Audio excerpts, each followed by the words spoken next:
Hello, my friend, and welcome to Wisdom Trek. This is Guthrie Chamberlain, and I'm your guide to wisdom and creating a living legacy. Thank you for joining us for our 7-day-a-week, 7 Minutes of Wisdom podcast. This is day 265 of our trek, and yesterday we discovered the 18 signposts for strong personal leadership. Today we will extend our trail and look for 7 more signposts to develop our personal philosophy of life.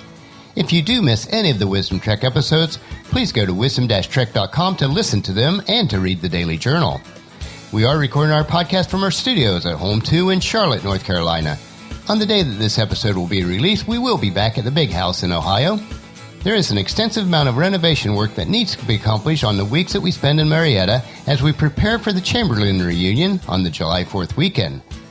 We won't be nearly finished with the entire house, but we will have made significant progress in the last 5 years. For the reunion, we are anticipating between 75 and 100 people from our family to be in attendance that weekend. It will be a fun and exciting event. As you can tell, our personal philosophy about family is very important to us. We desire to preserve the heritage that has been entrusted to us. We realize that very few individuals in today's fragmented and fast-paced society have the privilege that we've had in this. Just as we are aware of this, on the trails that we're going to hike today, we will look for additional signposts to discover the 7 insights for developing your personal philosophy. Your philosophy is one of the greatest determining factors on how your life works out. Today we will look at how to build a meaningful philosophy for your life. While there are many puzzle pieces for success, without developing a sound philosophy, those other pieces are of little value. So as we go along on this journey towards success, let's remember these 7 insights. The first one is to set your sail. The winds of circumstances blow upon all of us. We have all experienced the winds of disappointment, despair, and heartbreak. But why do so many people arrive at such different places at the end of their journey? Have we not all sailed the same sea? The major difference isn't circumstances, it is the set of your sail, or we might say the way that you think.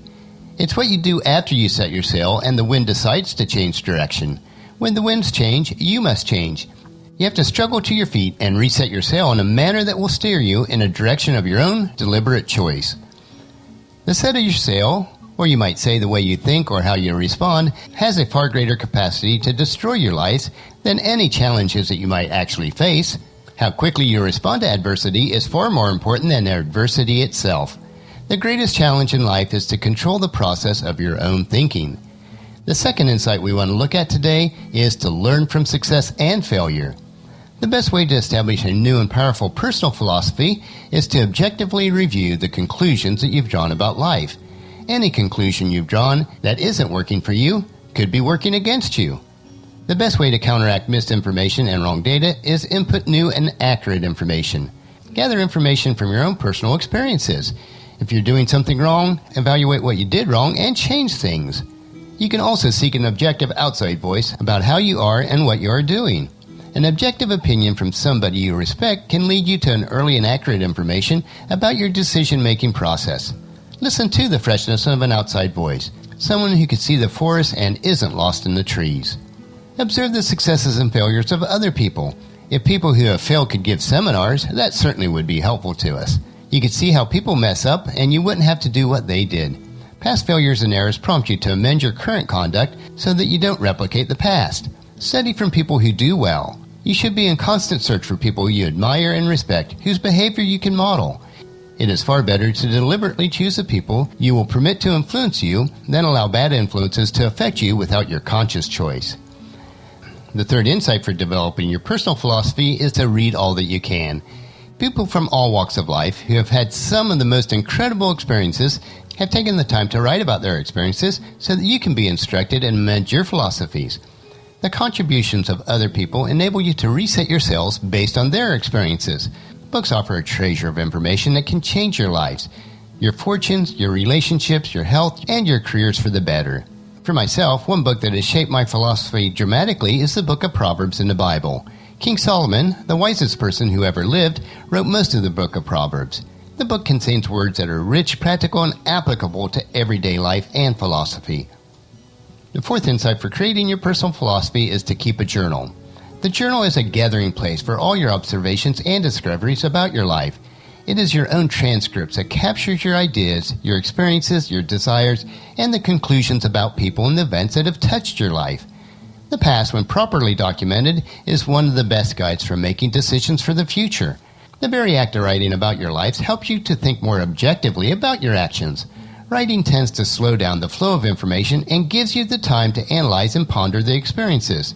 The intense scrutiny of writing a journal can enable you to make refinements about your philosophy that are truly life-changing. The fifth insight for creating a personal philosophy is to observe and listen. Pay attention during the day and watch what's going on. Surround yourself with people you respect and admire.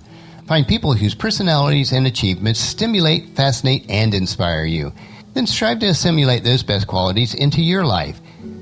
This is called the skill of selecting. Don't waste time on the silly and the shallow. One of the major reasons people don't do well is because they keep trying to get through the day, while a more worthy cause would be to get from the day. We must become sensitive enough to observe and ponder what's happening around us. Be alert, be awake, for the most extraordinary opportunities are hidden among seemingly insignificant events. Also be a good listener. Find a voice of value and stay for a while. While so many voices are vying for our attention, you need to develop the skill of selective listening and only focus on the information that really appeals to you. If the voice is not leading you to the achievement of your goals, exercise real caution on how long you listen to that voice.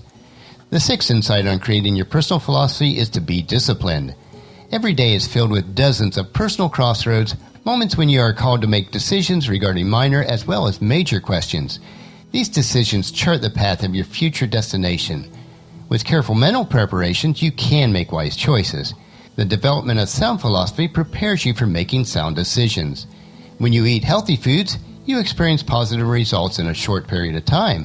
When you start exercising, you feel a new vitality almost immediately.